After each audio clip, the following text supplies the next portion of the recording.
listening to RawRadioNet.com.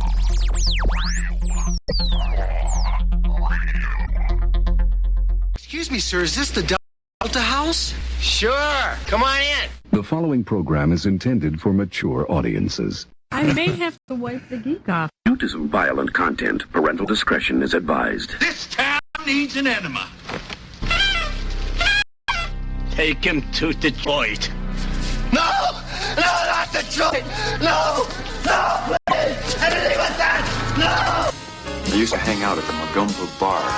It was a rough place, the seediest dive on the wharf, populated with every reject and cutthroat from Bombay to Calcutta. It's worse than Detroit. You will never find the more wretched hive of scum and villainy. Guess Captain Soundboard doesn't know how to run the soundboard.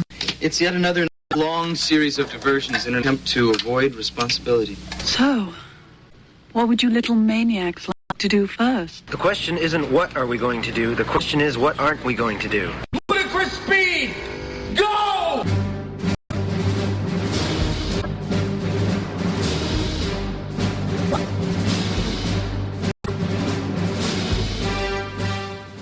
And we are live once again. Finally. The IT and the D show. Russell Industrial Center, beautiful Midtown Detroit, Michigan. This is the IT and the D show presented by DetroitNet.org. We have been away for like a month. I think we forgot how to do this. This is episode 11. That's what she said. This is episode 11 for the fourth time. Ladies and gentlemen, boys and girls, like children of all ages. This is Bob the Sales Guy. We're here with Jeff the Voice of Reason, Dave the Geek, and we got two great guests.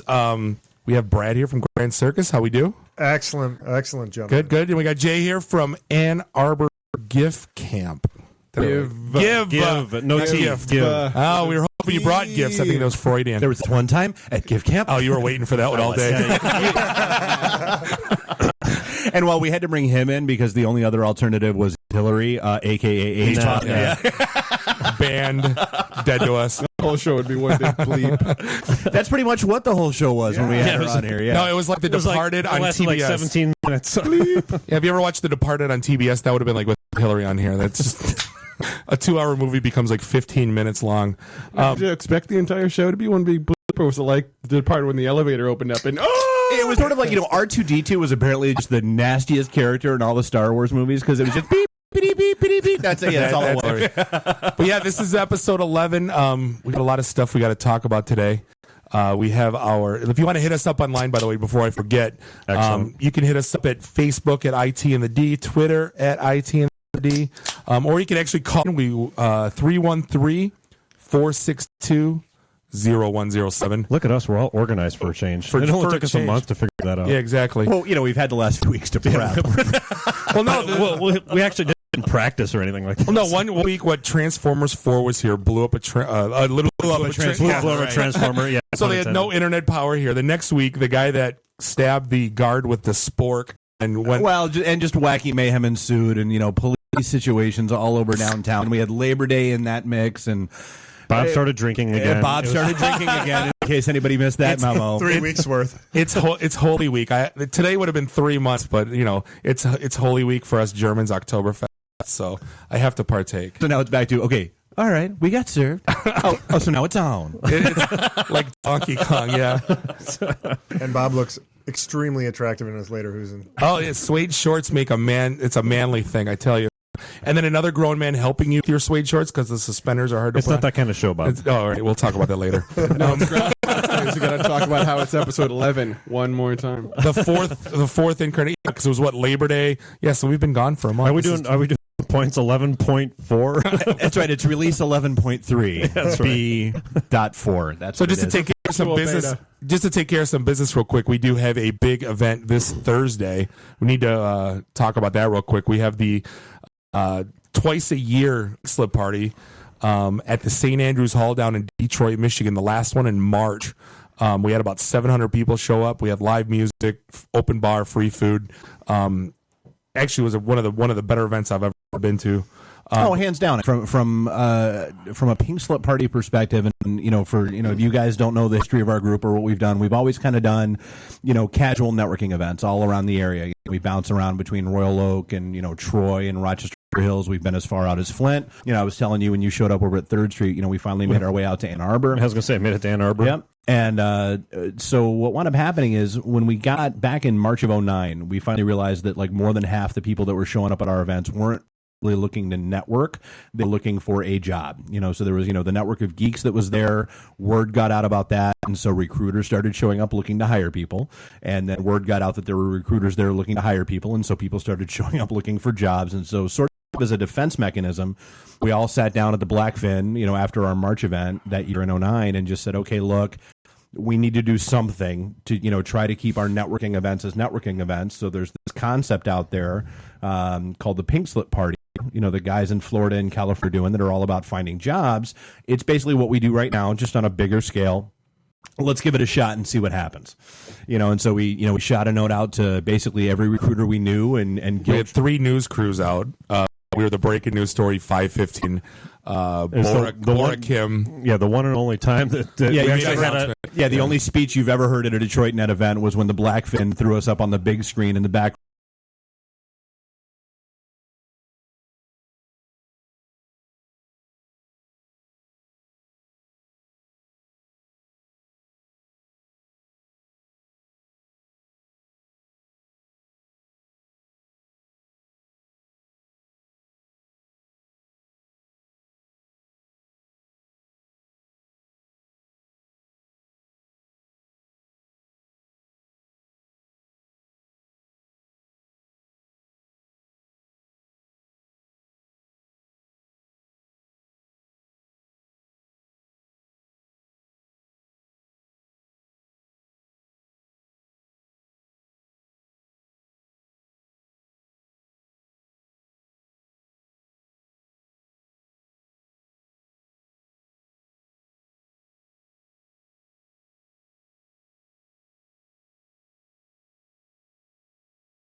So yeah, St. I actually need to finish my basement. Maybe we should.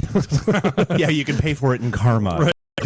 Well, no, Brad, you should have seen on our faces in the March event where it's like, I paid for the room rental, right, which was like $800, and then the bar tab was like $2,000, and so those guys were like, it was like bats in the. They're like, here's your credit card, put like $1,500 on it, and then you're like, times 2. And then they're like, no, 15 minutes later, it's out. No, then the 15 minute the manager's like, guys, you didn't tip enough. For like, oh yeah, exactly.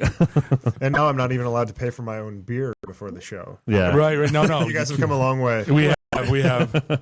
Well, I mean, what's smart about it? So, I mean, the rule with Detroit Net for the longest time was always, no sponsors, because we didn't want to pollute it. We didn't want to, it be seen as selling out. We didn't want to be seen as, kind of caving to a particular company or recruiter or anything like that. And, what we kind of finally realized is that we've done a good enough job weeding out the people that suck, that, the people that are around that do want to sponsor this, that do want to get involved in us. It's okay. day. Well, it's actually self-policing. I mean, our active member is the one that's actually come to our events on a regular basis, actually help us. Oh, yeah. Turn away people But the that are attendees, there. the biggest part about sponsorships is you listen to a guy speak, and then you get your name sold, and you get phone calls every 2 weeks the rest of your life. So we made it a point that the sponsors know walking into this thing, like, hey, you're not getting a list, and you're not getting on a There's soapbox. no stage. There's no, Right. So you just get an additional FaceTime. That's about it. Right. Well, and it's, I mean, it is. I mean, you think about a focused demographic. I mean, we've talked to guys that have done, quote unquote job fairs elsewhere, and they've paid $6, $8, $10 for a table. Did you know that exists? and it's not a focused I'm demographic. to say yes. Yeah. Well, and it's not a focused demographic. I mean, that's the thing, we can kind of lay claim to is, our folks are, it's all IT, it's all Metro Detroit. Granted, we do have the, occasional bus full of people from Lansing that drive down. Which is outstanding. Yes. The guy from Muskegon. I almost feel bad. Like, let me introduce you to everyone because you drove. Yeah, that was the Red Ox event in Utica that he showed up. Yeah. So yeah, and it's just it's gotten to the point now where Thursday night, just based on what we're seeing and the responses, and that was the other phenomenal part is, so we said, okay, look, we're going to do sponsors for this. They were gone in 3 days. People were, the companies that we had hoped and kind of figured would be engaged were all over it. We got open, so just do I throw this out there? We got PBR talls, PBR talls for at least for the first couple hours. Yeah. And what about the food? Oh, we got Bucharest Grill. Bucharest Grill, chicken shawarma. Dave and I got introduced to Bucharest Grill. I don't know how I've never eaten this. I don't know how you didn't know about it before that. But do you know what it's called to the locals? Chicken shawarma. Crack. Only Buki. Bucharest is too many syllables. That's Bazooki to me, though. Only Buki? Yeah, it's just Buki. Buki. You say Buki, people know what you mean. But we spend enough time in Park Bar drinking the beer. I need Buki. But then I think we got to go over to Bazooki. Yeah, exactly. Not that Buki. Yeah, completely different animal. Can you order at Bazooki's? Oh, good question. That's very meta. They do deliver because they are delivering for our event on Thursday night. Nice plug. I like it. Well, no, I mean that's and that's our whole thing is I did get a picture of somebody taking a selfie the other day, which was an outstanding picture. You took a selfie of yourself with the Big Show the other day, so let's not talk. I did. Yeah, Hey, we're going to call you out on that. There's nothing wrong with that. Let's not be throwing stones there, man in glass house. There's nothing wrong with that. Where's my bottle of Windex? Yes, I mean, our whole thing is, we still, again, we'll talk later. Haven't made a dime off of any of this stuff. So, yeah, I mean, we've got sponsors coming in that are ponying up cash. That gets directly funneled back to the open bar, back to Bucharest Grill coming in and, doing the food, the musicians that we've got coming in. We've got something very, very cool happening at 7 o'clock. Can we tell? No, we can't tell. We want it to be a surprise. That's why it's called a surprise. I didn't know we were surprised. That's surprises for 8-year-olds. You got the email.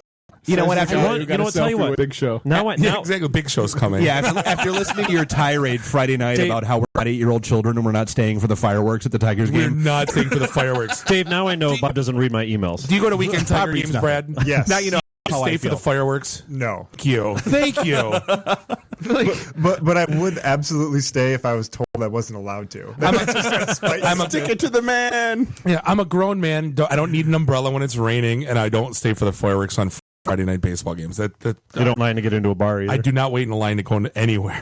or a cover, as we I learned. do not pay cover. Hey guys, come into we're at Cliff Bell's. Come on in.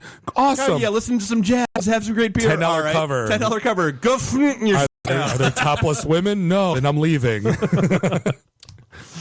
So yeah, Thursday night, St. Andrews Hall starts at 5 o'clock. Yeah, Thursday night, St. Andrews Hall starts at 5 o'clock. If you it is 5 o'clock. You got to. Yes, I mean, just it will probably be running till at least 9. 8 o'clock. It'll still be running strong. Make sure you RSVP so we know you're coming. Well, yeah, I mean, and it's real easy to RSVP. So, I mean, if there are any recruiters out there that are listening, no, you don't have to pay to come to this either. We really just want to know that you're coming so we can have a badge for you when you get there, because that helps the job seekers easily identify you as a recruiter. And then job seekers, if you're looking for a gig, shoot your resume to us as well. That email address is for both cases is detroitnet@gmail.com. Just if you're a recruiter and you want to come, shoot us a note with who you've got showing up. And if you just want to network, if you're in the IT industry, you are more than welcome. You don't necessarily have to be there just to look for a job. Absolutely, it's a good networking event in and of itself. Oh yeah, I mean, there's going to be all kinds of people there. I mean, we've got MEDC coming in. We've got folks from a trade show later this year coming in. Telecom Association of Michigan. Yep. We've got there'll be folks from having MEDC is cool. That's big. It's good. I mean, we've been going out to MEDC for more than a year now. It's cool to have them back and doing our thing. We've got New Horizons that'll be there, talking about training and that kind of stuff. We've got just a whole host of Brightwing and Arrow are both going to be there. So I mean, everyone's hiring .NET developers. I'm going to say and mobile developers. Yeah. Well, and Brad, that's something we're absolutely going to touch on later because I mean, you actually just picked up one of our favorite people, Erica Carlson. Yes. Yeah, and she was in here back during our all the way back in our second episode. Yes, leather and lace. Yep, talking about and we shouldn't have told him because now he's going to go back and listen to it and go, I don't know about this. What was it like? We invited him on the show and they call her bluff, and they show up in what? And Michelle showed up in a leather dress, and she Erica showed up in so just totally. She was going to B nightclub, I think, afterwards. Oh well, no, that's unusual. That's how they've been wearing every time I've talked to them. Pretty much, yeah. And I wear suede shorts Tuesday. and I'm the idiot, right? Well, but it looks good. On you. Yeah. But no, so that's that's one of the things we want to touch on is that gap that exists between what organizations like Girl Develop It does and what the employers are actually looking for. And that role that you're looking to, as well as Jay from the Give Camp perspective, and that's going on this weekend, right? Yep. Because it is a cool opportunity. If there's anybody out there, in fact, that's I want to make sure we get some stuff out there because we'll have a good concentrated core audience that might be able to donate some time this weekend. Just it's a great cool thing that does basically work for nonprofits, if I recall correctly. Right. That don't necessarily have the budget to get stuff done, like us. That's why I said on the new business cards I want has no cash value in little print at the bottom. No, someone asked me put that on the side of your car. I think someone asked me the question one time like, "What's your guys' budget?" I'm like, "No." Like, no. What's your no?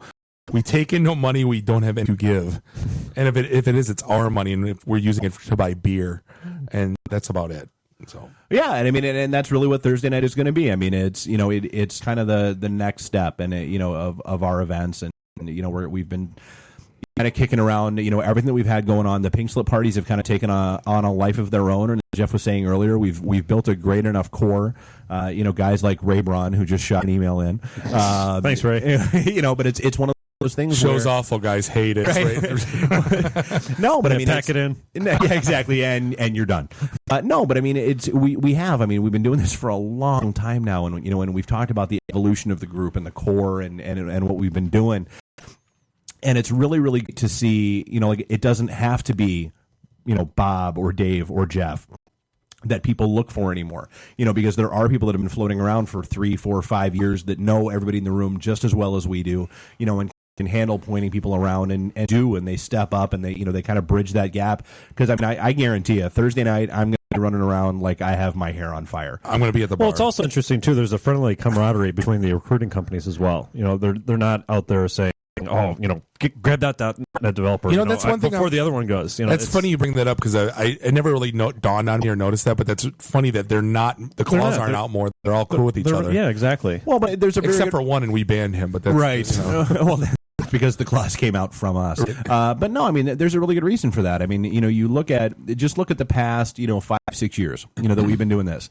How much moving and shuffling around have we seen where, X recruiter was at company A and I'm is on my now third at company business B. Oh, and yeah. It's a revolving door for recruiters as much as it is for developers. Well, the other thing is that people in Detroit have this innate passion for growing the talent in the city, right? So it's not all about, how do I grow my piece of the pie. It's how do we grow pie in general. So I think that's something that exists across companies, whether it's recruiters absolutely. Or developers. Everyone wants to grow Detroit. So that's the beauty of you don't see this competition head to head. No, and I mean, you don't get like, I know, one of the business partners that I have my day job, they're based out in London, Ontario, and, they have one of their key competitors basically right up the street. And, one of the common laments that we get into conversations all the time is they're always stealing developers back and forth. They target. You don't get a lot of that. Well, it's funny. It's funny you bring that up because me being in sales, back in college when I worked for Budweiser, I would go to lunch almost every day with either the Miller or the Labatt guy, everybody's like, why are you friends with him? I said, you got to keep, I want to be friends with him so he doesn't screw me over. Like, even today, I'll go to lunch with the Microsoft guy, the Oracle guy, the HP guy. Doesn't matter because, again, I don't want him, you know what I mean? I want to at least know that I'm out there. And oh man, he's good. They know who I am, and they're not going to, purposely look to screw me over. And I think you're developing a relationship. Absolutely, I mean, they're going to think twice before screwing you over. Mm-hmm. Right? Yeah. Well, and not only unless that, there's $1 million deal on the table, then all rules. yeah. Then they'll throw rocks at your head. Yeah. And I don't blame them though. Well, no, but I mean, that really is what we try to foster with the entire group. We don't, that whole don't be that guy. We don't tell people what to do.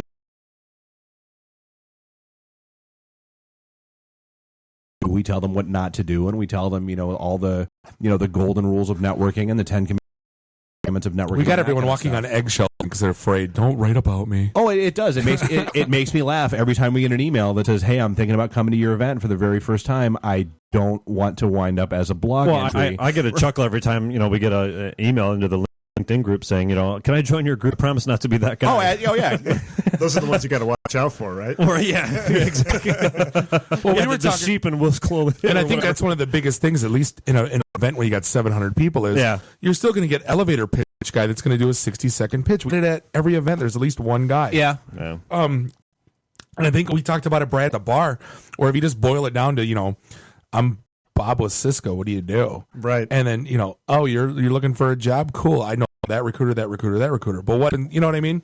Instead of, me going into 30 seconds about what I do, and then I don't care. I don't care. That's all you're thinking about. Yeah. Shoot people straight. Be honest about your situation and what you want to accomplish. Absolutely. And you say, hey, I work for Grand Circus. And they go, cool. Is the elephant, you guys, all the animal controls, is that good? I'm so mad at myself. And now, sorry, I had to go there. No, now that I'm thinking about it, because we've had so many delays, and I really don't know if I was smart enough to put this in this music mix or not. We had this all planned out. I wanted the right. I'm disappointed it took us 23 minutes to get here. Yeah, right. You were expecting that 30 seconds in. Yeah. Well, you saw the header grapher. The header graphic. The header graphic on the event listing on Facebook had the ringmaster with the whip and the big red coat and all that. That's why this event's called "Ladies and Gentlemen, Boys and Girls, Children of all ages." Ladies and gentlemen, children of all ages. We had some debate internally as to what our title should be, whether we should use the term ringleader or not, and we ultimately we moved away from it. See, now Dave and I, we have a if we ever start a company, which is we'll probably be 70, and then we're going to launch it finally. But it's Star Wars themed, and I said, your business cards will be like Red Leader, Red 5. I think that'd be brilliant. All the rooms are like Naboo, and the meeting. Tauntaun Wrangler, exactly. Wampa. Any new hire is immediately an Ewok. Yeah, life's good. No, I was going to go into the story about buying my daughter the Job of the Hut book. What's Wampa, Dad? Never mind. Nice. Great story, Bob. We'll tell that one at the bar later. Right. So how does it work on Thursday, right? So you've got this great pink party that's coming. So if someone's coming for the first time, what should they be aware of? What should they do beforehand so they can be sure to be prepared? Look at you, Mr. Radio Host. Nice. So rule number one, if you're coming to the event, is no resumes. Don't bother. And what we always tell people, you don't want to carry around a stack of your resume all night long. The recruiters sure as hell don't want to carry around a stack of everybody's all night long. No ties. And no ties. I mean, and it is. Unless you're Jeff Haas. Yeah. Right. And then well, it's no job pink. fair. Well, no. But we want to make sure that we know you're coming beforehand. Brad, I'm sorry. No. It's your show. Go ahead. Yeah. I'm sorry. The middle of my sentence interrupted the start of yours. Right. Yeah. But the whole point is, is that about not talking over everyone? Exactly. The job fair premise is, you stand in a line and you got the 60 for 45 minutes. Right. For 45 minutes, then you get there, and that guy that's listening to you has no idea who the last 30 were, and he's not going to know who you were. Absolutely. Where in these types of events, it's casual, right? People kind of mingling just like they would in a regular bar. You might meet 4 or 5 people, but you're going to have a nice dialogue and a meaningful conversation. And you might meet 2 people you're going to look to that are qualified to hire, then you'll hire 1. So we found out kind of unbeknownst to us that we sped up the hiring process through these like job fair type events. So that's kind of why they've gained traction throughout the years. Well, and what we've always told people, and it winds up being very, very true, is that you're going to get more out of a 2-minute conversation. even if that's all it is. You'll get more of a 2-minute conversation with a recruiter or somebody that's looking for a gig, or even just somebody that's looking to network and expand their connections in the industry, than you will over months of emails.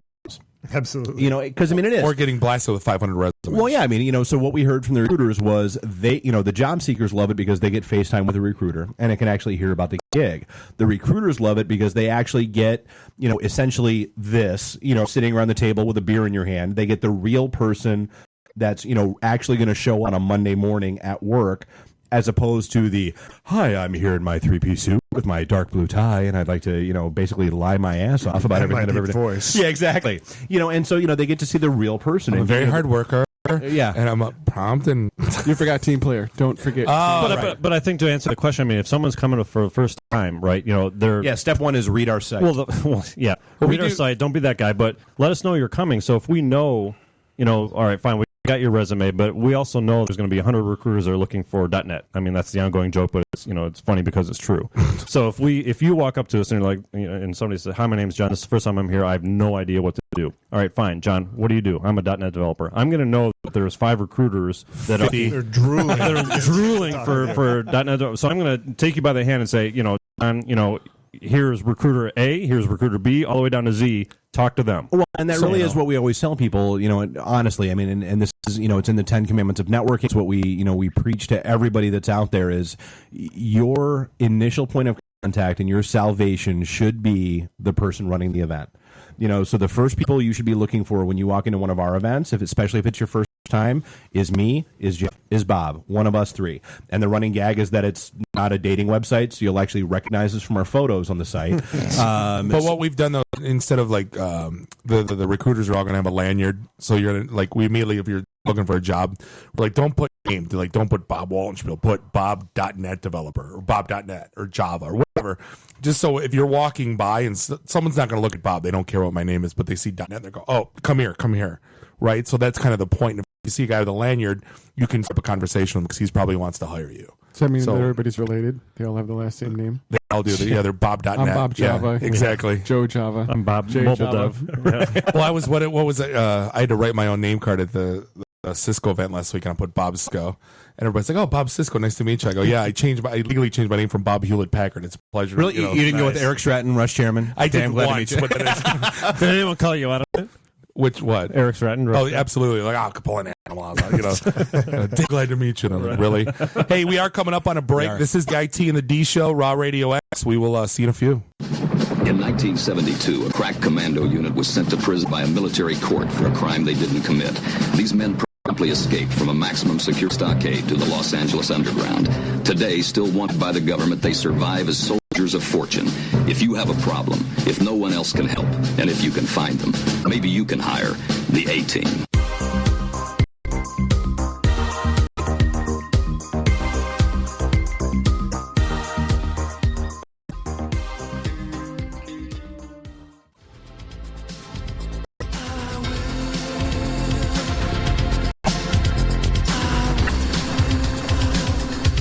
Fear not, ranger, barbarian, magician, thief, cavalier, and acrobat.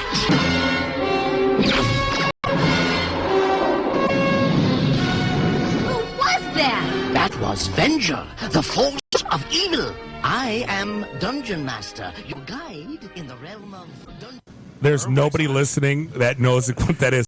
I'm sad to admit that what that is. It's the Dungeons and Dragons cartoon. I know. We're both 40. Anyone under the age of 38 has no idea what the hell that was. Well, then you know what? They need to go rent it. That was awful. Did you ever watch Johnny Sacco now? It's terrible. Oh, of course it is. Ultraman. I'm like, oh my god, that was the coolest thing ever. I bought at Comic-Con. They have DVDs. And you had to gorge your eyes out. So bad. Back to business. This is the IT and the D show, Raw Radio Studios at Russell Industrial Center. Welcome back. Here in beautiful Midtown Detroit, Michigan. Beautiful. This is the fourth reincarnation of episode 11. 11.4. Ladies and gentlemen, boys and girls, children of all ages. The reason it's titled that is we have Brad here from Grand Circus down in Detroit. We got Jay here from Ann Arbor Give Camp. Woohoo. And we're gonna dive in a little deeper into Brad, what you're doing, and all that good stuff. Yeah, so I mean, back in the second episode, and we kind of touched on this a little bit in the last segment. We had Erica Carlson in here from Girl Up at Detroit, and one of the things we talked about was the limitations that a GDI has, or all and there are a lot of great, really well-meaning organizations that are out there trying to train people on software, but they're teaching them by kind of the nature of the beast and budgets, open source. Right. They're teaching them MySQL and PHP and Apache and that kind of stuff. But what about .NET? What about .NET? Yeah, so they've got the CompuWares and the Quickens and all these other companies that are looking for .NET developers. Okay. One or two that we've heard of in passing. passing. Thank you for turning on the AC, by the way. I can breathe again. Yeah, you're welcome. But yeah, so, and that's, from what I understand, Grand Circus is kind of looking to be that bridge, that says, okay, yeah, we're going to do some training facilities, and we're going to go ahead and get into some of that space. Yeah, that's right. We're a modern tech training institute, and we want to teach on cutting edge skills. So important to note is what we aren't, probably more so even than what we are. So we'll never be the tech training institute that wants to configure Windows 8 on your laptop. We're never going to be the one that does VMware certification, Citrix certification, right? So what we want to do is we want to help more developers. When you look at Detroit, we hear constantly, we need more developers. That's .NET, Java, Python, Ruby, Android, iOS. We need more developers across web and mobile, right? And don't forget cloud. Thank you very much. There's cloud developers. Yeah, there is. Yeah. So there's a huge need for this tech magical. talent. And he's a sales guy. He's still looking for a Web 2.0 developer. He's something that pops. Dancing Coke bottles. Dancing babies too. I don't know what I want, but when I see it, I'll know it. That's all. It's like pornography. I'll know it when I see it.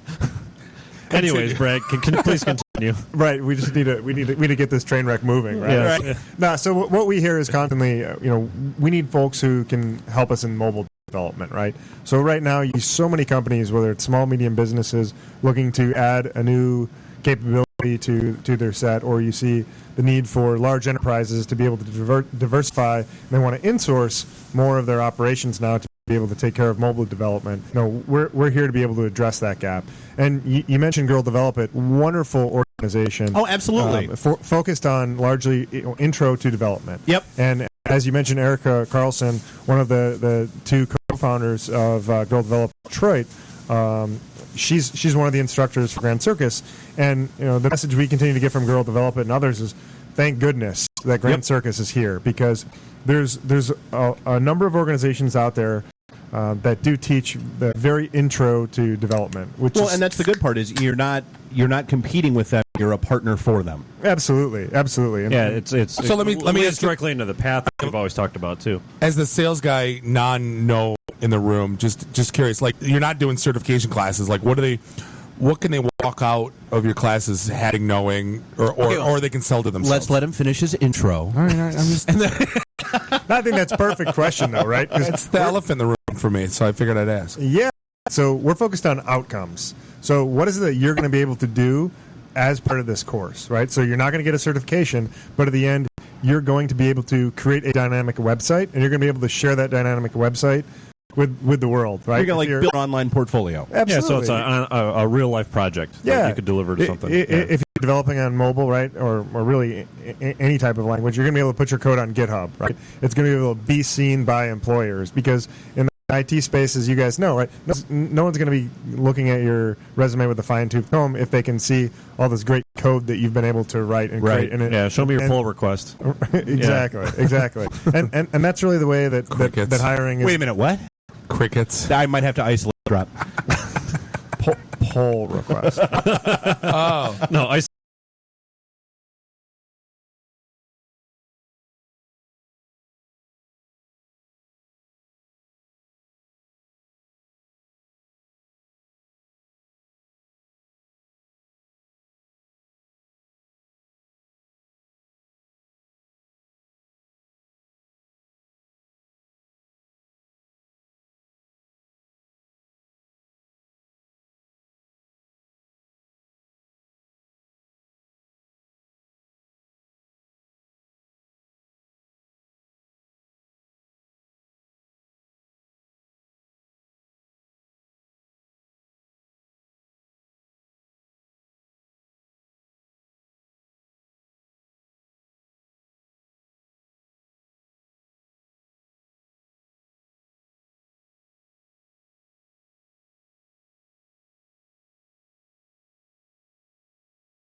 here, and then we're good to go. Grand Circus IPA. Yeah, exactly. Yeah. Some, That's right. Some Buki shawarma and some Atwater. I think that'll be a great time. Beautiful. Iron Man again. Let's set that up right now. I think we're looking at January. Done. Let's do it. I like it.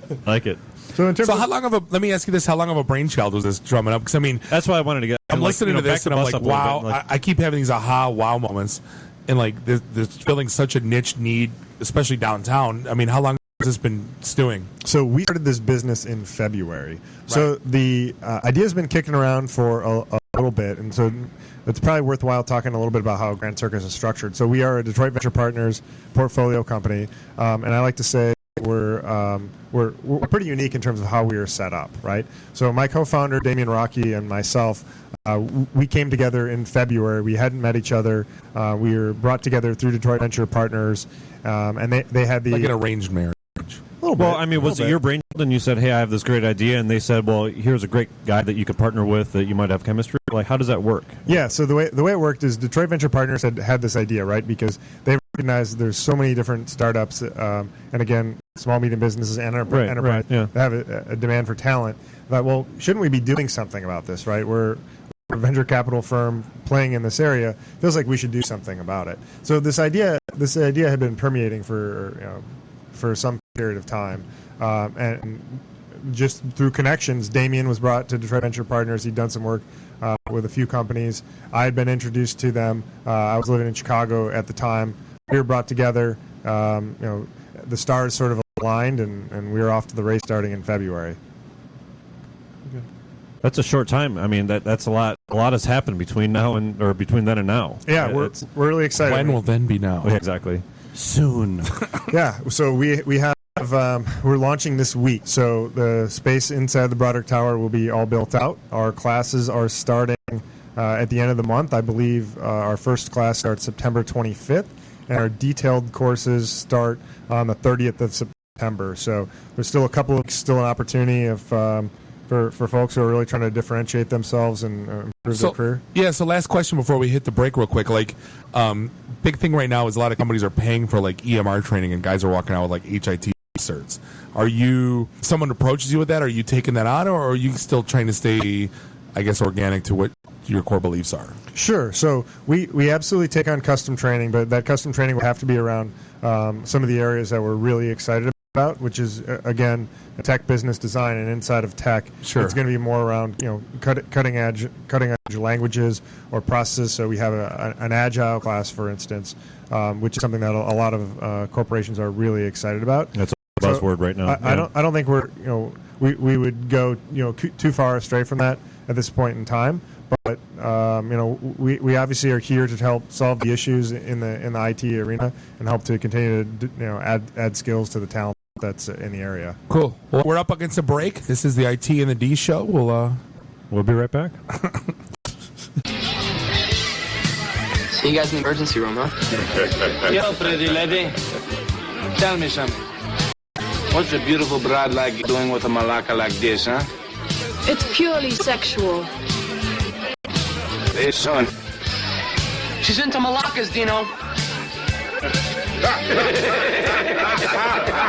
She's into malacas. You believe that?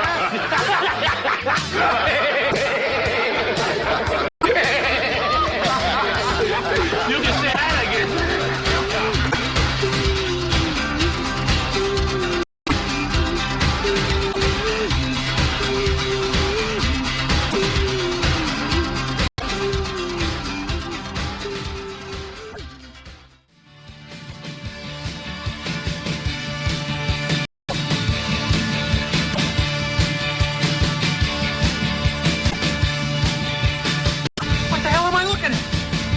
Happen in the movie. Now. You're looking at now, sir. Everything that happens now is happening now. What happened then? Past then. When? It's now. We're at now. Go back to then. When? Now. Now? Now. I can't. Why? We missed it. When? Just now. When will then be now? Soon. And we're back. We are back, the IT and the D show, Raw Radio X, Russell Industrial Center. We are actually live today. We've been gone for about a month. No electric problems. No random No escaped convicts. No Hollywood movies filming in the parking lot. Don't jinx us. Right. It's actually not raining. The show is not over yet. Just goes to show you how confused the universe is. I'm drinking again. And all is back to normal. Yeah. It's like episode 1 all over again. Right. So yeah, we've been talking to Brad for a while from Grand Circus. We also got Jay in the studio from Ann Arbor Give Camp. I thought about changing the name to Gift Camp. I can't, but I thought about because so many people say Gift Camp. Oh, just reserve both names. That way, redirect one to the other. If we had $1 for every time somebody called us Detroit.net, good God, we wouldn't need sponsors. We wouldn't be working ever again. That's right. Yes, I know how you feel. And that squatter still wants what, $10K for that? $15K? Yeah. I don't know. Yeah, I don't even want to talk. Let's about just go Tanya Harding him and be done with it. It's from New Jersey, the registrar. I got family in Jersey. Hey, Big Tony. All right, so tell us about Ann Arbor Give Camp, Jay. I mean, what's the scoop? It's coming up this Saturday. It's all weekend. It's all it weekend. is all weekend. It's all Okay. weekend. It starts on Friday and goes through Sunday itself. So think of it as a weekend-long coding for charity event. So just like a whole like hardcore old school Geek Joel Cola and Cheetos. We're staying up all night coding kind of thing. Back in the day, it used to be that way. It used to be the crazy, insane death month. Now we're all in our late 30s and early 40s. Now we're too old for that. Yes. We need to Back in the sleep. days, like, this is not a new thing. Oh, no. This started in, 2007. The first Ann Arbor one was 2008. Okay. So this will be what, our sixth event? So wait, hold I on. don't know, Let's take a math step. is hard. Coding, like layman's terms. I'm the sales guy, right? Coding for charity. Yeah, what does that mean? Go in my head like a big tornado. So, like, the going first one to do a complete What web it- app gets So we focus on local. No, so here's what happens: 501c3s or charitable organizations come to these guys. Yeah, local ones come to these guys and say, "Hey, look, we need apps. We don't have a budget. We need people to actually write these apps for so us." This is this is the 99 designs of coding. Absolutely. Hey now. Now I get it. Now I get it. Wait a minute. Back up. Okay. So No take some offense. of these local charities. You pay 99 designs. That's true. That's true. So we're not helping organizations like the Red Cross that have a gajillion dollars Right. for their annual. So budget. wait, we're a talking about- 501c3. We need a logo. So obviously, web developers we're expensive bastards. Yes. We cost That's right. a lot of We're money. easy. We're not cheap. If only we could convince clients of that fact. Yes. So it's tough when we have a local nonprofit whose annual budget is $50,000 to spend 20% of that on a professional looking website. So these nonprofits, they end up with a website that looks like it was made by the neighbor kid next door. Which it might have been. In their 'cause basement. He Yeah. read Teach Yourself HTML in 24 hours, and he's awesome. In 2002. Yes. Like Jeff's WordPress sites. Well, yes. Right. I took My it. God. Right. God. Dog bone film at 11. I would love to see you code a WordPress site. It would all be done in MS Paint, and it would be horrific. Hey, we say if you're coding a WordPress site, you're doing it wrong. So, Wow. And that makes sense because there's so many great themes and customizations Such you a don't even need to do it. fantastic ecosystem out The there. gloves for all are the off. Themes and the plugins. This is Thunderdome now. Yes. It is, yes. And in this corner. All right, go. So yeah, we don't spend any of the time on that nonsense on coding from scratch. I mean, unlike some of the great conferences that we have in the area that are learning opportunities for local developers, this is not a learning opportunity. This is not something where you're going to find some sexy new whiz bang technology and get to play with it all week long. It's come due. It's use your technology. I mean, it's because we still go program grandma's VCR, and she appreciates it to the end of the world. Well, I'm envisioning that scene from The Social Network where they're trying to find the new developer hire. Did you see the movie where they got three guys trying to code their way out of a box, and every time they finish a certain segment of the program, they have to do a shot. And the first person to finish is done. There's no alcohol. Don't even come to the party unless you know what you're doing. See, I was thinking the scene from Swordfish where you had to hack into the website. Same type of thing. Same. And I like that. I'm not going to Ann Arbor. He said the magic words, no alcohol. Yeah. Shut his mic off. Some of my best code was written. Well, no. So, It works. I have no idea why. Exactly, that's the problem. No, so some of the notes that we're throwing back and forth. I mean, you guys aren't just looking for coders. I mean, you need analysts, you need architects, you need marketing people, you need graphics people, you need no QA people. You don't need salespeople. Hey, H-bomb is coming. H-bomb is coming. H-bomb is coming. Wow. She's going to be QA. She's going to be QAing. There's an isolated drop right there because they. No, I mean that's well, you do. I mean, you've got all these random people that are in there writing code. You're going to want somebody to test it before you hand it over to somebody to go live. Yeah, right. We want graphic designers so that it looks attractive. We want people that are experts in marketing. Can we have a logo? This media. weekend, we need logo. We do need a logo. Can you get that done by Wednesday night?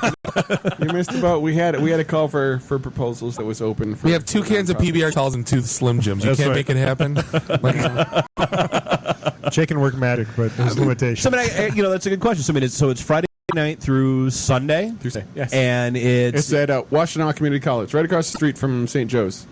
They got to register, or what's? How do they get involved? There's an Eventbrite site. You can just go to AnnArborGiveCamp.org. Give with a V. So wait, owns the Chiefs. So I'm a seasoned PHP developer. I want to go to this thing. I show up and I want to give back to the community. This is a way to give my skill set to help an organization get a website, get an app. Is that what this is all about? Type of thing? Absolutely. Okay. So far we need a have website. about 50 volunteers for the weekend, and we have 7 nonprofits that have signed up. Well, so we had 11 that have signed up. We have 7 that we have accepted because we can only, we're not going to spread the project teams. Right. How many? Then we wouldn't get anything done. So are you assigning based on skill level, based on their needs? Like, how does that work? Like, how are you matching up? We do. We try to go based on the needs. Most of the nonprofits that sign up, they're just looking for a website. I mean, they're not even that far along where they have a website. They have the neighbor kid next door's website. I registered a domain. Now what do I do? Yeah, exactly. Exactly. Do you have some examples of some of the nonprofits? Or can you say? That have signed up for this year? Yeah. Let's see. We have the Michigan Childhood Cancer Foundation. Mm-hmm. We have the Children's Literacy Network. We have the Bryan Project, which is a nonviolence organization. There's lots of great groups. So if we would have submitted, you would have laughed at us, basically. Yeah, probably. Yeah, you have a LinkedIn group full of 4,500 nerds. Find someone who can do it for you. If only we knew a graphics designer. Right, if only we knew someone. That Wait, could, we helped you find 4 jobs. Can you just do this? No. Well, aren't you the one that always preaches the whole, Joker, if you do something well, never do it for free? Point taken. So, I mean, what should people expect? Because, are you still accepting volunteers? I mean, we absolutely accept volunteers all the way up until the event kicks off on Friday itself. Okay. And the more volunteers that we get, the more nonprofits that we can accept. And what do you need where are your big need areas now? So our biggest need is always graphics designers. Okay. We always need the folks that I say make it pretty. That make it, give it the polish. Give it the polish. Give it the sexy. Give it the really attractiveness. But we absolutely we need anybody. So are those front end developers or pure play graphic designers? Yes. Both. Yes. Yeah, I mean, got it. Both are welcome. Yes, absolutely. But we pretty much go with the rule of every time we get another 6 volunteers, we can take on another nonprofit organization. Gotcha. So we had 11 proposals that were submitted. We have brought on board 7 so far as of this afternoon. And if more people sign up, then the other ones are on standby. And they can just hit AnnArborGiveCamp.org. AnnArborGiveCamp.org. And they can sign up. From there, there's a link to the Eventbrite site from there, and they go through the registration process. I mean, there's a little bit of a form they got to fill out on Eventbrite. Things like assessing that they're. Well, I mean, it's things like assessing their skill sets so that we can place them. That's what I was going to ask you. So there's 2 questions. So you're never going to turn a volunteer away. Oh, no.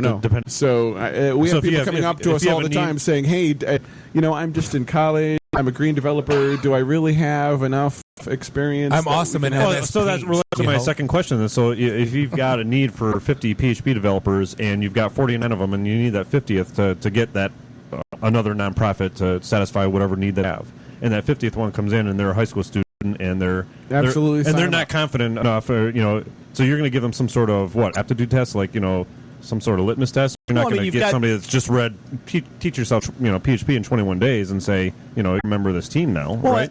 But you've got project teams. I mean, it's not like you're cutting people loose on their own. You're going to have them with other developers that are kind of looking over their shoulder and that kind of. So somebody that is learning to cut their teeth could be using this as an experience, gain that experience. Oh yeah, it's a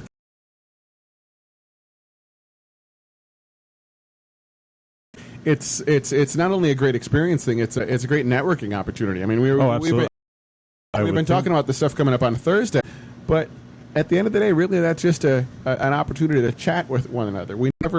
A lot of these networking events, we don't have a great opportunity to really sit down and code with one another. We never really have a way to sit down and assess each other's chops. Programming is huge. Yeah. But here with GiveCamp, we're sitting next to each other for a weekend, learning about each other, learning about what each other can do. You make it sound like each other chops. you make it sound like they're sequestered. Like you may not leave. Here's your Domino's pizza. Come out with a website. That's right. Bring your sleeping bag, your pillow. Right. Isn't that how we treat IT developers anyway? You go down into the dungeon. Room. Here's your Red Bull. Come when no windows. And to no escape. some extent, there is some of that because so the entire event is, like I said, it's held at Washtenaw Community College. They're great guys over there. They donate the space. We take over the business education building every year. The whole thing. We have pretty much all of the classrooms in the business education building. One of those will be completely emptied of all furniture in the entire room and is a dedicated sleeping room. And it's not a crazy death march where people are sitting there coding for 48 hours. But they could if they want to, right? They could if they want to. It's like Occupy, but coding. Actually, with a person. Right. And I'm pretty sure there won't be signs. Oh, no bongos? Right, no. There may be bongos. It is Ann Arbor. There's probably going to be a tent or two. So there's plenty of people that do their coding at 2 o'clock in the morning. Absolutely. 4 o'clock in the morning. So no, from the 501c3 point of view, when they come in and say, "Okay, I need a website," you're not going to say, turn somebody away that is looking for a brochure site. But if you're going to turn somebody away that's looking for an in-depth membership system, the paywall and all that type of thing, it does have to be scoped to fit in a weekend. When we're talking about project teams that are really about 6 to 8 or so developers, and it's not a crazy death march of 48 hours of straight coding. And even if it was, not going to be There's that still only so much you can do. About 20, maybe the law of diminishing returns. Yeah, right. The 24-hour rule. Yeah. So exactly. the organizing team, we've been working for quite a few months, figuring out who these nonprofits are going to be. We took them all ahead of time so that we can figure out what the scope is, figure out what the requirements are, so that it's an appropriate fit for the weekend. See, and I was actually going to ask that question. So, I mean, are any of them going to be on hand? So, as people are going through this dev process, if there's who's going to queue it? Well, no, not even from a Are you talking about the nonprofits? Yeah, exactly. Just from a question, absolutely. Like, hey, look, what did you mean by So I didn't like that gradient. Yeah, I'm in a different kind of blue. That's we want a Comic requirement. Sans font. We just go back to the Yeah. I'll know it when I see it. That's actually a requirement of the vetting process. Is they have to be on hand. They have Very to be on hand because it's building out a website. Even one of these simple brochureware website for a consulting firm, it's going to take a couple of weeks to build out one of these websites, and we're compressing that timeline into 2 days. We can't wait around leave someone a voicemail, and they might call us back in a couple hours. And let me give you a little hint. Templatemonster.com. No. Don't. Sorry. Mute his microphone. And that's 2. That's request number 2. So not only is it that the nonprofits have to be on hand for the weekend, but they have to be, we say in Buzzword Bingo that they have to be empowered to make the decisions. So the decision maker. I need to take this back to committee. I'll be right back with you. Right. There's no committees involved. Don't have time to discuss this in committee. Lots of now shaking as a sales guy. They have executive boards that are used to making this decision process, but we still say, hey, the executive board has to empower whomever the representative is, because to me. This stuff just goes through Sunday afternoon. Right. We can't for Monday morning for the executive board to start reviewing it, and they take a couple of days, which is inevitably, this isn't really quite the right color. We were thinking a different shade of blue. What happens in that though? But like the guy, the one of the nonprofit goes, this completely sucks. If they think that it completely sucks, we don't flip the switch. If they think that it's awesome, we flip the switch. Does each team act organically? Like, some teams might, say, give a section of code for review every half an hour. Another one might hold everything back until Sunday afternoon. Like, how do you is there a certain guidelines that you have them each follow? It is not competitive in any way. It is very, not necessarily competitive, but split into their individual teams so that they can focus on a specific project, but it is very collaborative. Like we were talking about the designers earlier. We always have a shortage of graphics designers. So the graphics designers are very much floating from team to team to team to team, right? Helping out as needed. So that's not a solid state skill set that you need all throughout the course of life of your project. You need them for design it, throw it over X the amount of time, done. We need image. We need menu button, go. And that may take them 3 hours. So yeah, that makes perfect sense. Right, exactly. Do you get any re-customers from nonprofits? Actually, we do. We have no restrictions on what the nonprofits are that can submit a proposal. If you were a participant last year, go ahead and submit again this year. We've a couple of times where we've had repeating nonprofits, even nonprofits that have participated in the previous year. Huh. So so from a volunteer standpoint, what's in it for them? It's easy. What's in it for them? They get something they can point to and say did.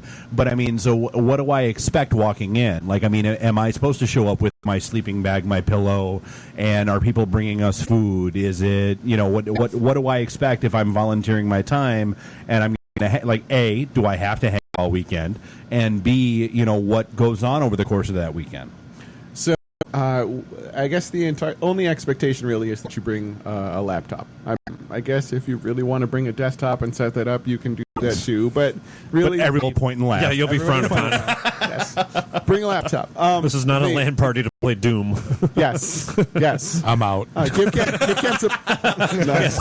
I should say. Yeah. Dungeons and Dragons. You were out at helping others. Hey. GiveCamp provides all of the food throughout the weekend. Cool. So very nice. Every meal, all the Monster or pop or water or even milk. Surprisingly, even milk. We went through about 8 gallons of milk. Really? Chocolate milk? Just regular white milk. Strawberry? We went through 8 gallons of milk through GiveCamp last year. You never would have thought. Wow. Disgusting. We went through more milk. Grown than adults we went drinking through milk? Monster. But no drinking. No beer, no alcohol. No alcohol, no.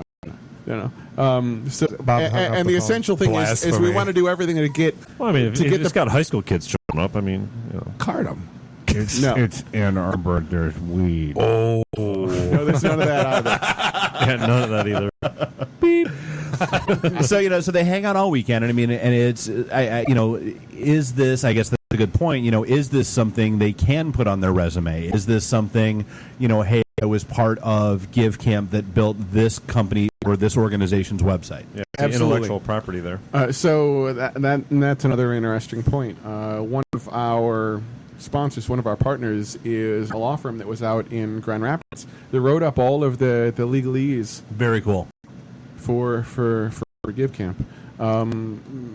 Officially, the volunteers still own the intellectual property, and they give a full, perpetual, endless, royalty-free license to everything they write to GiveCamp.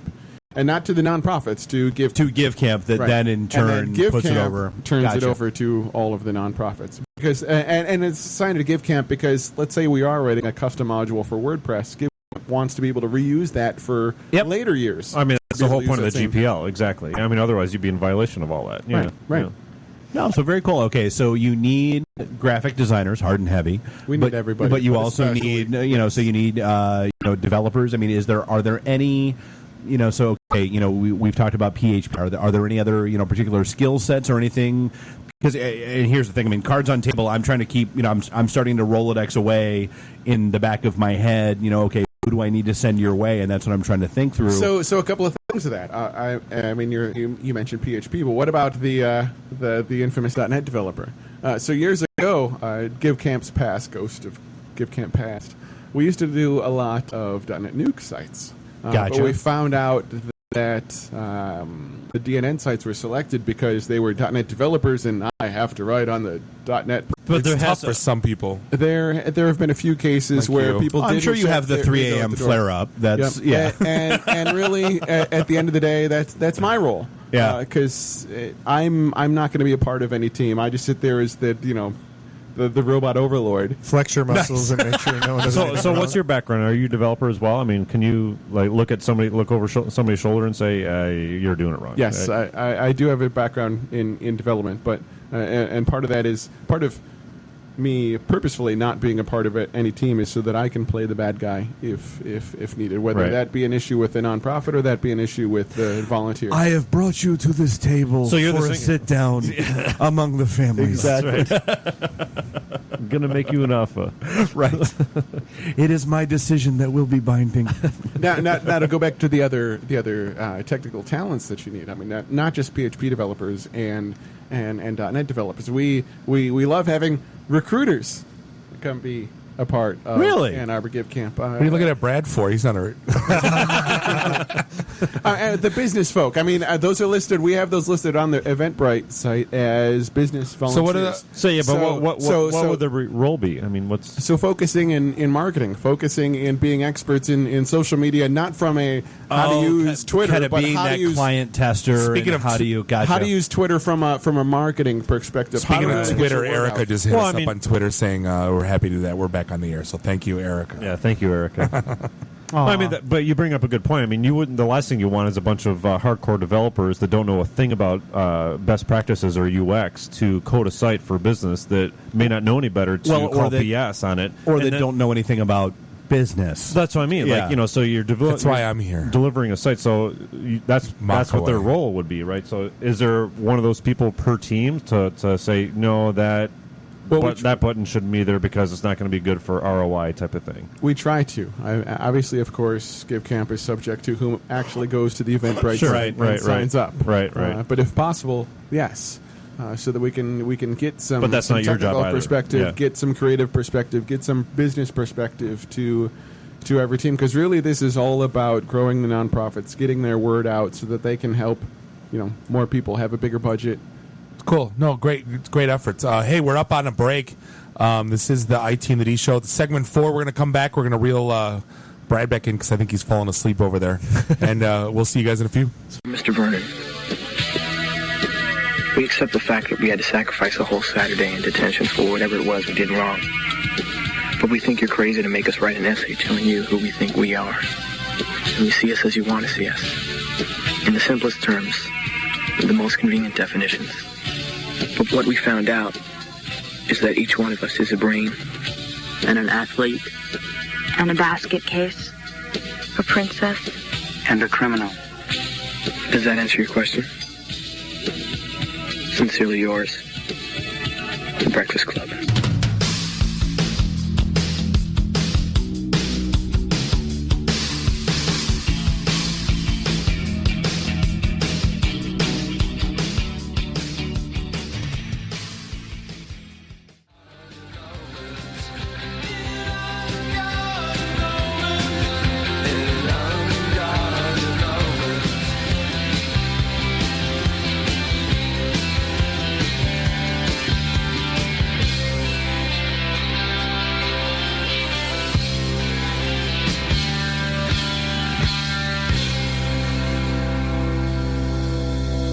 R2! Are you okay? I think so. Boy, who knows what else is in this swamp? Meanwhile, at the Legion of Doom. Not now! Okay. Now. Okay. We're back. IT and the D Show, Raw Radio X Studios, Russell Industrial Center, beautiful Midtown, Michigan. This is the IT and the D Show. This is Bob the Sales Guy. We are joined, as always... Midtown, Michigan. Midtown, Detroit, Michigan. Oh, okay. With, don't mock me, with Dave the Geek, Jeff the voice of lunacy, and we got Brad here from Grand Circus. We got Jay here from Ann Arbor Give Camp. And we're having a ball today talking about the Pig Slip Party, talking about what Brad's doing at Grand Circus, talking about this awesome nonprofit coding event going on in Ann Arbor this weekend. Yes, I mean, as always, I mean, our talking about the Holy Week this week for me. Right, and that Bob's drinking again. No, so I mean, our fourth segment is always, we want to double back and make sure we hit on everything. So I mean, so we've talked about, the first segment we talked about our pink slip party. Obviously, all the news and information and updates on that are out on our website at DetroitNet.org. You can also not Detroit.net. Yeah, exactly. You can also hit that at itandthed.com. That one still works, right? Exactly. DetroitNet.org. Detroit Net. Well, and that's yeah, exactly. Michipreneur. I registered it in 01, and this is the story. Like I said, networking Detroit, like a Detroit. I wanted it to Are you still talking? Yeah, I am. But like Detroit, which is why DetroitNetworking.com also go to us, because Captain Sales Guy over there doesn't think about implementation. Captain Sales. Detroit Networking Organization, DetroitNet.org. I thought it was good. Now he's a domain junkie.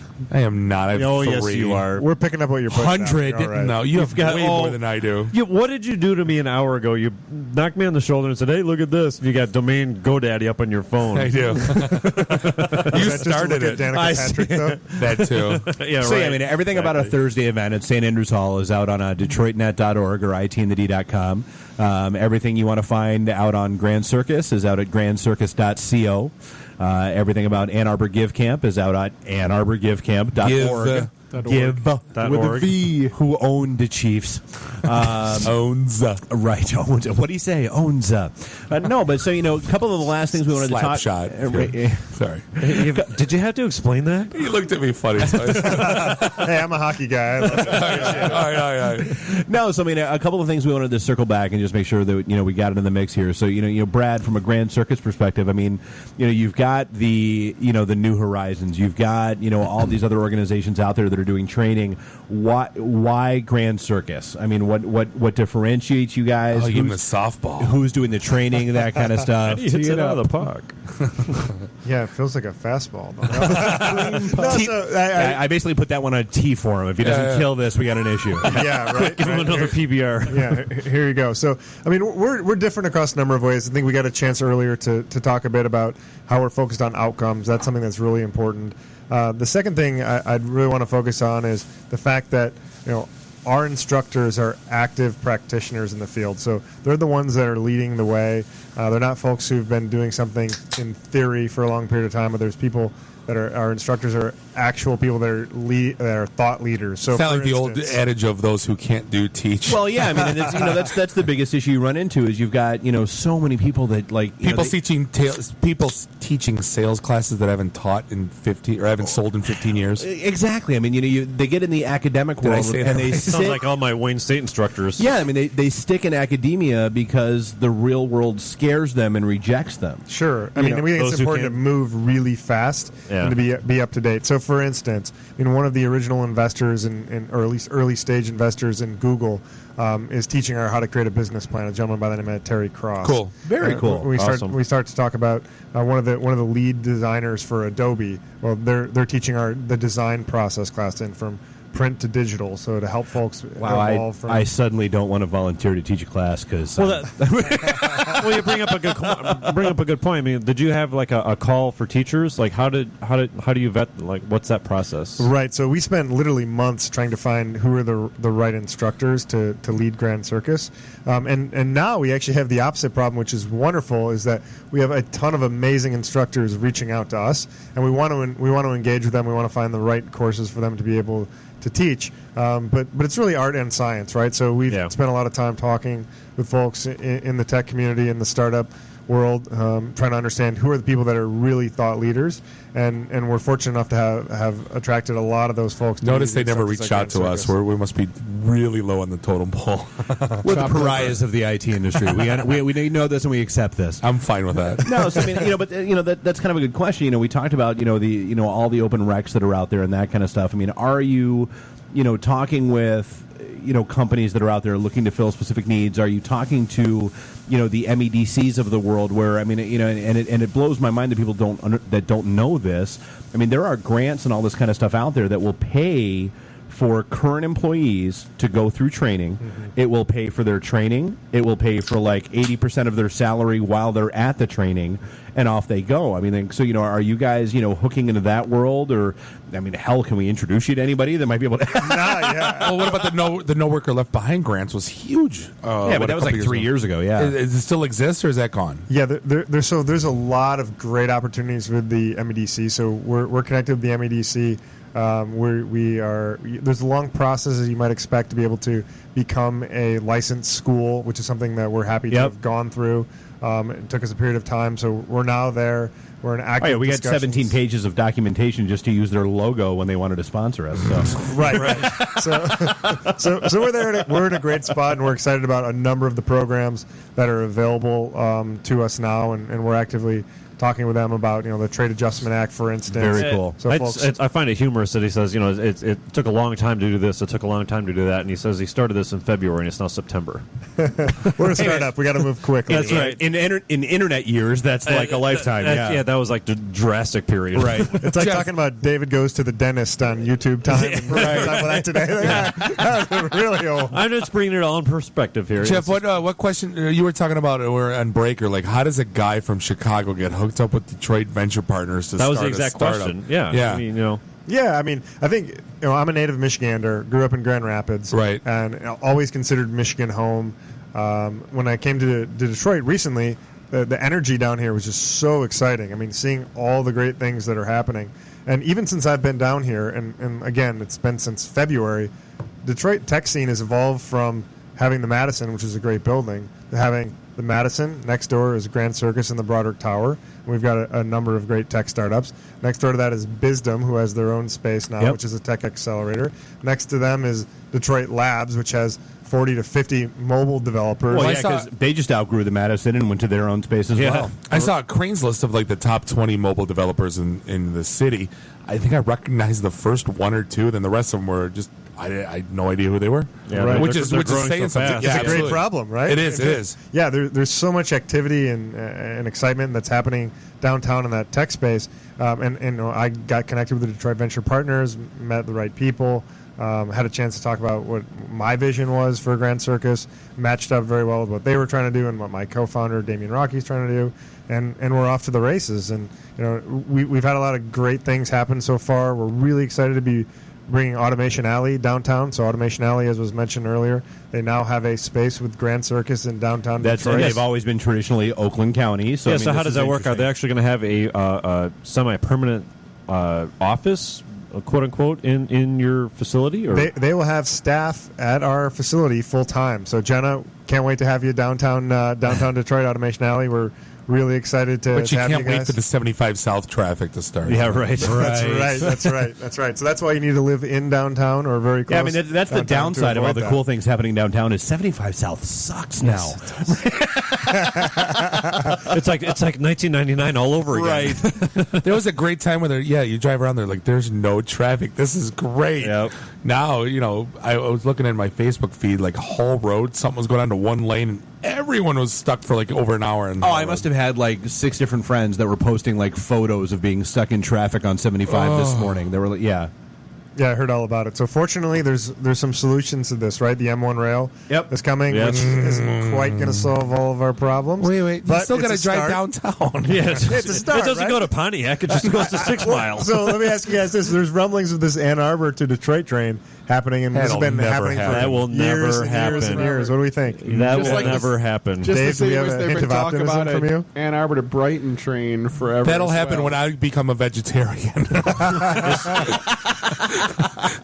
As soon as all the automotive companies move to Tennessee, that'll happen. Well, I mean, and it is. I mean, for me, like I lived in and we're out here from Chicago. I lived in D.C. I lived in New York. I lived in Boston.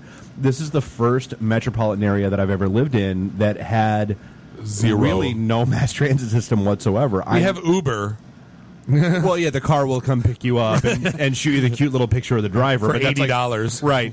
But I mean, it is kind of weird. So, I mean, it'll be interesting to see how this all goes because Right. you've got DVP and Gilbert and company that are basically incentivizing the crap out of people to move downtown and and do their and take But jobs that light rail downtown. starts where we are now and goes to the Renson. Well, we were talking about it on the way over here. 8 Mile and Woodward? New Center No, it's- South. Yeah. It starts in Wayne State. It starts in Warren Ave, All it where is, we are. it's just a small extension of the People Mover. That's about it. It's north of 94, so That's it is even a more new center. useless than I thought That's it what I was. told you. That's why.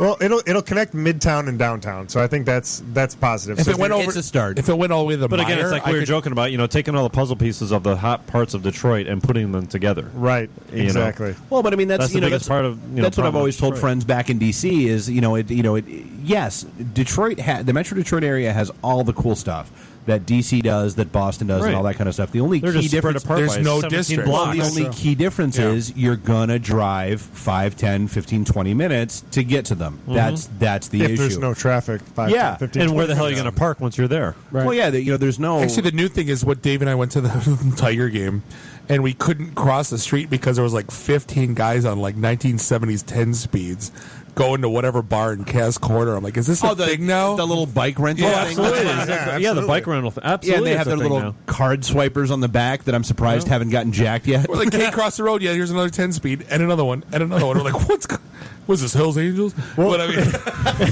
The interesting Schwinn's thing, Angels. It's like you don't want to be called a scab for crossing a strike line. I tell you.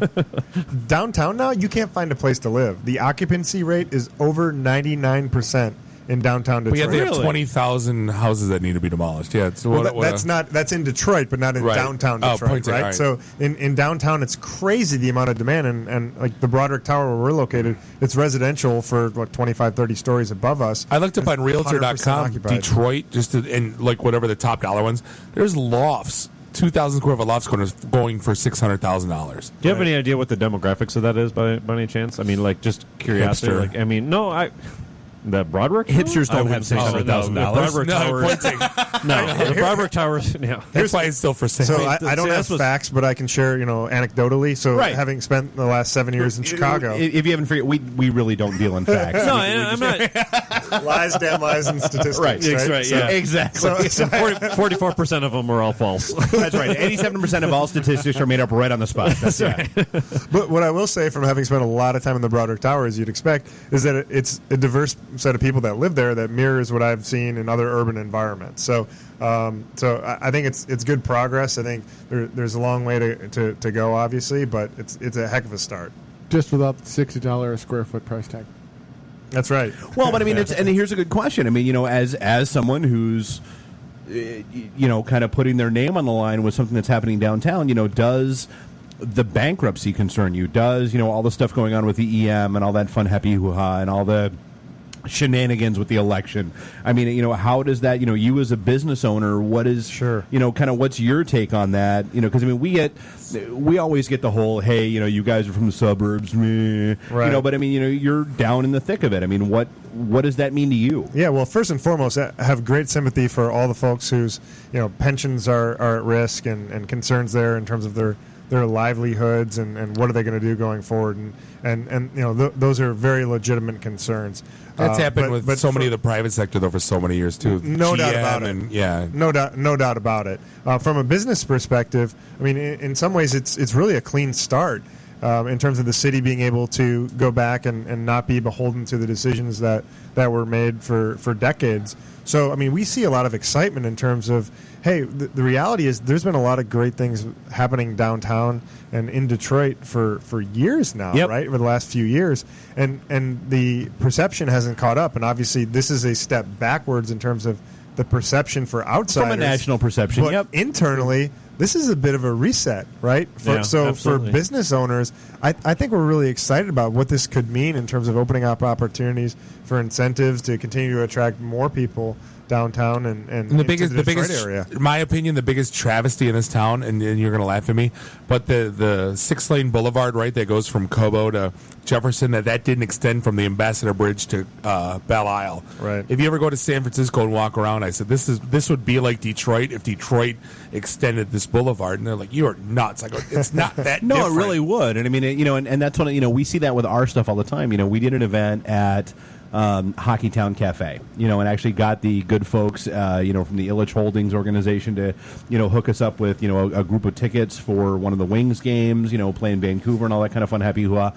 When we announced it, you would have thought that we were telling people we were holding an event, we were holding a rave in the warehouse district. Yeah. Right. You had to write a blog called Suburban Kryptonite. Oh, I had so much hate mail. Yeah, because literally, oh my God, we're going to Detroit. The first response we got was, the only way I'll go is if you get a bus and pick us all up in Royal Oak and bring us down there, because we don't get that anymore, though. That was 3 years ago. That's what I mean. That's 3 years ago. Today, we don't hear that at all. Well, no, our downtown events used to be 20, 30 people. If we're lucky. Right. now they're the same 80, 100, 120 that they've always people actually want us to go downtown. Yep. Right. And one of my favorite parts of what I do is getting the opportunity to bring friends, family, and potential business partners downtown who maybe haven't been downtown to see what's exciting. Right. And when they get a chance to walk around and see everything that's happening, oh my goodness, the excitement is just palpable. I mean, I've seen CEOs from tech startups in the Bay Area that come here, walk around, and say, "Wow, there's something that's happening here, and I want to be a part of this at the ground level as you guys continue to build this.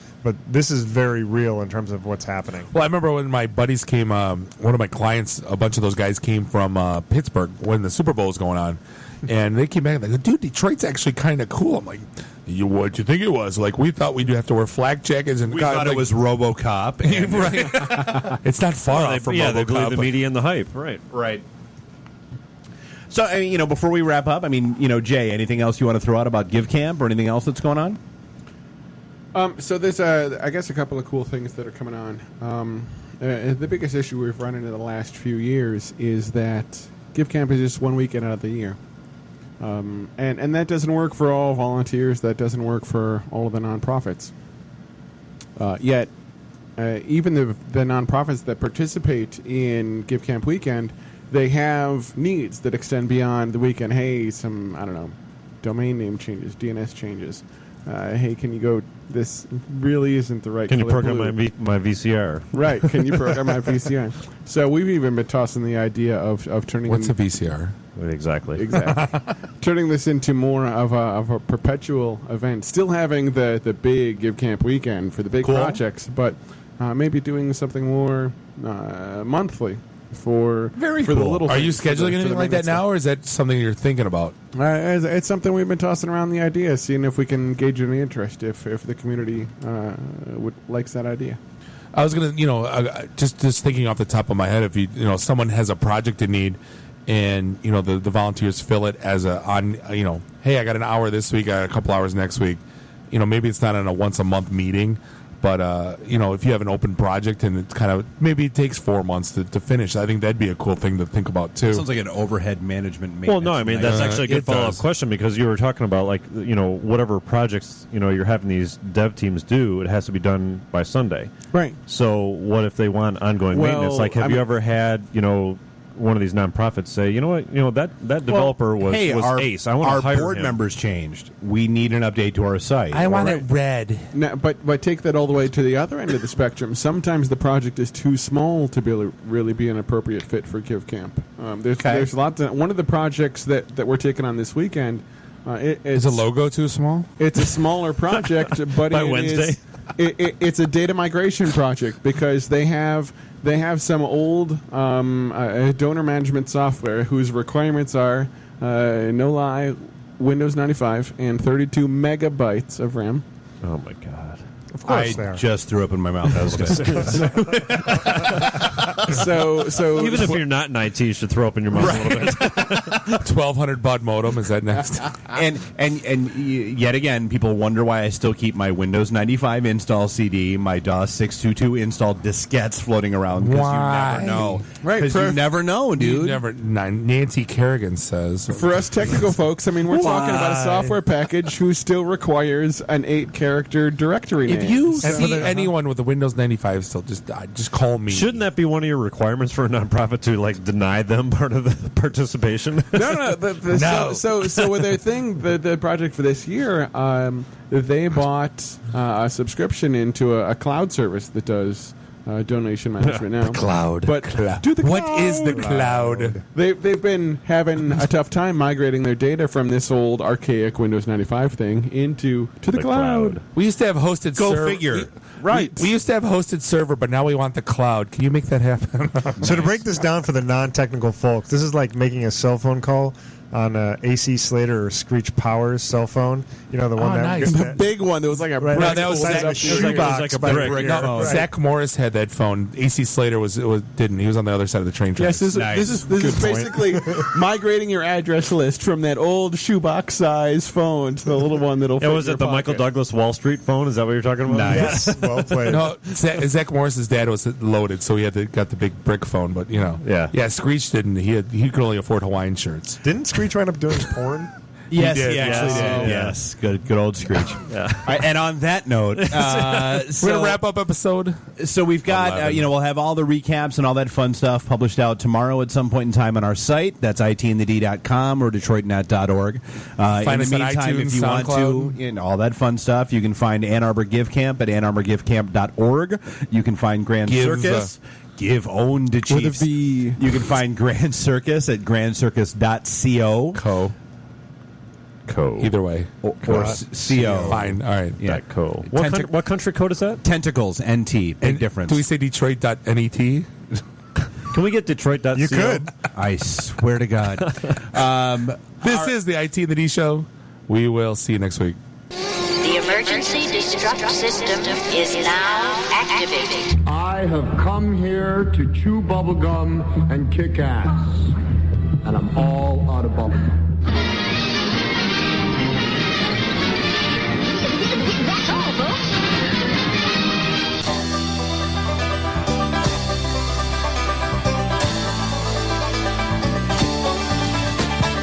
Eastbound and down, loaded up and trucking. Are we gonna do what they say can't be done?